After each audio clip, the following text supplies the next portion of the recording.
100 కష్టాలు నీకు రాసి ఉంటే నువ్వు దీన్ని తపస్సు అనుకుంటే 50 కష్టాలతో ఇది మిళితమైపోతుంది.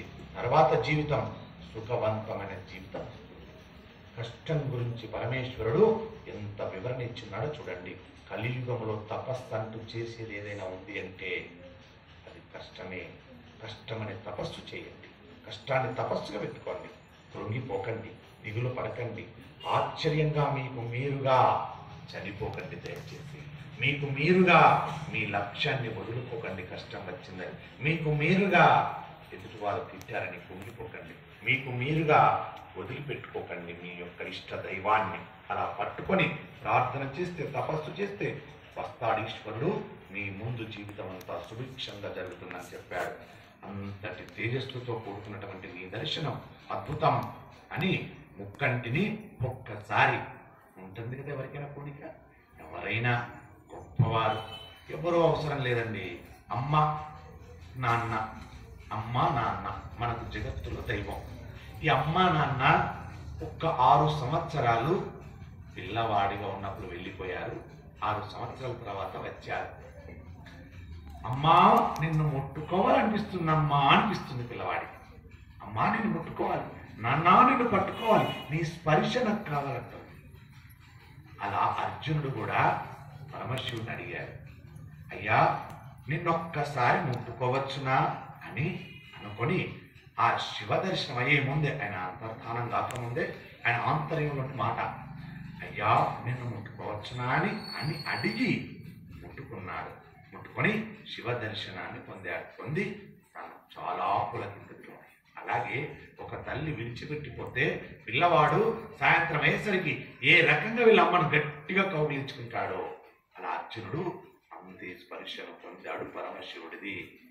ఆ పొందిన తర్వాత చరితార్థుడనయ్యాను, వాష్పతాస్త్రం పొందాను, నా అన్నగారు నా తమ్ముళ్ళు కోరిక తీరుస్తాను అని ఆయనకు జరిగినటువంటి దాన్ని మనసులోనే ఒక ఇంతగా పేల్చుకొని ఆనందించుకొని చాలా ఆనందపడుతున్నాడు అర్జునుడు.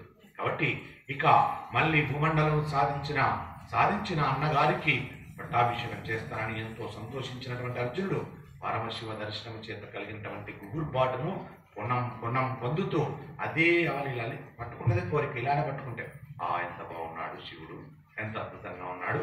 అలా వచ్చాడు, ఇలా నిలబడితే ఆ పక్కన త్రిశూలాన్ని పట్టుకున్నాడు. ఆ త్రిశూలానికి ఉన్నటువంటి డమరుకం, ఆ డమరుకం గాలికి డగడగా మెరుస్తుంటే, ఢమఢమ అంటుంటే, శూలం తేజస్సుతో మెరుస్తుంటే ఆ పాదమస్తకం, ఆ పాదాలు చూస్తే ఎర్రని పాదాలతో నా స్వామి వాళ్ళ ఎర్రగా దర్శనమిచ్చాడు. నా స్వామి పాదాలు పట్టుకొని కాసింత పైకి చూస్తే నా స్వామి మోకాటి వరకు కూడా చర్మమే ఉన్నది. ఏ చర్మం? గజరాజు చర్మముతో కూడుకున్నదై ఉన్నది.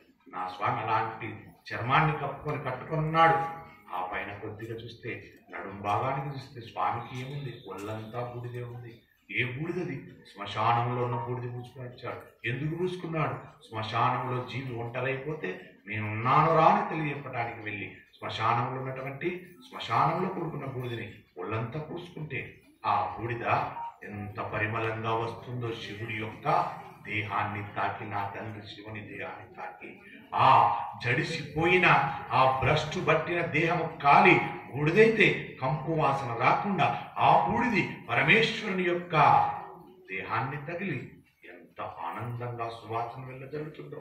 ఆ పైన కొద్దిగా పైకి చూస్తే నా స్వామి దీప్యమానంగా నాగు మెడ చుట్టుకొని దర్శనమిస్తే, ఆ పైన కొద్దిగా చూస్తే ఆ చుట్ట కింద చూస్తే చిన్నగా గరుళకంఠుడు విషం మింగాడు కదా, అక్కడ ఉన్నటువంటి మత్స కనబడితే ఆ మత్సను దర్శనం చేసి స్వామిని కాసింత పైకి చూస్తే ఎంత అద్భుతంగా పెదవులు మెరిసిపోతున్నాయి స్వామి వారివి. అమ్మ ఎంత కురిసిపోతుందో అనుకొని ఆ పెదవుల వంక చూస్తే ఆయన చిరునవ్వు నవ్వితే ఆ చిరునవ్వులోంచి 2 పనులు బయట కనబడితే దీప్యమానంగా మెరిసిపోతున్నాయి, వజ్రాల వల్ల మెరిసిపోతున్నాయి. ఏమి నా భాగ్యం అనుకొని కాసింత పైకి చూస్తే స్వామివారి యొక్క నాసికం ఎంత అద్భుతంగా శ్వాస ఒకటి కిందికి తీస్తే ఒకటి పైకి తీస్తే ఆ శ్వాసలోంచి ఆ గాలి నాకు తగులుతుంది, నా స్పర్శ ఎంత అద్భుతంగా ఉందనుకుంటే కాసింత పైకి చూస్తే స్వామి వారి మూడో కన్ను దర్శనమైంది. ఆ మూడో కన్ను అత్యద్భుతంగా అలాగే మూసుకొని ఉన్నాడు.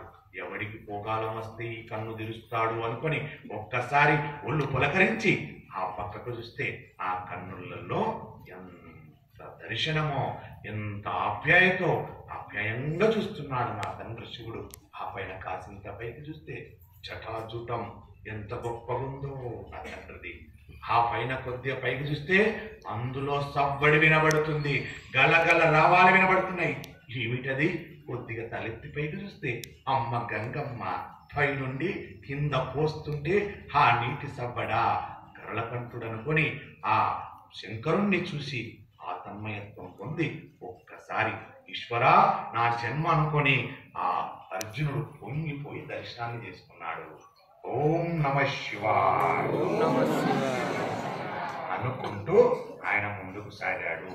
ఆ అర్జునుడు ఆ రకంగా ఊహించుకుంటూ పునం అడుగు వేస్తే ఈశ్వర దర్శనం ఎలా అయింది, అడుగు తీస్తే ఈశ్వర దర్శనం ఎలా అయింది. ఎలా ఉన్నాడు ఈశ్వరుడు? అలా ఉన్నాడు ఈశ్వరుడు. ఏం పట్టుకున్నాడు? స్వయం పట్టుకున్నాడు. అవే మాటలతో నడుస్తున్నాడు అర్జునుడు. ఎంత అద్భుతంగా పొంగి పరవశించిపోతున్నాడు అర్జునుడు. పరమేశ్వరి దర్శనమును, పరమేశ్వరుని అనుగ్రహమును అర్జునుడు మరిచిపోలేకపోతున్నాడు. పరిపూర్ణంగా చూస్తున్నాడు కదా. ఆపాద వాస్తవం నుండి తల్లి గంగమ్మ ఉండే వరకు చూసుకొని వర్ణించుకొని పొంగిపోయాడు.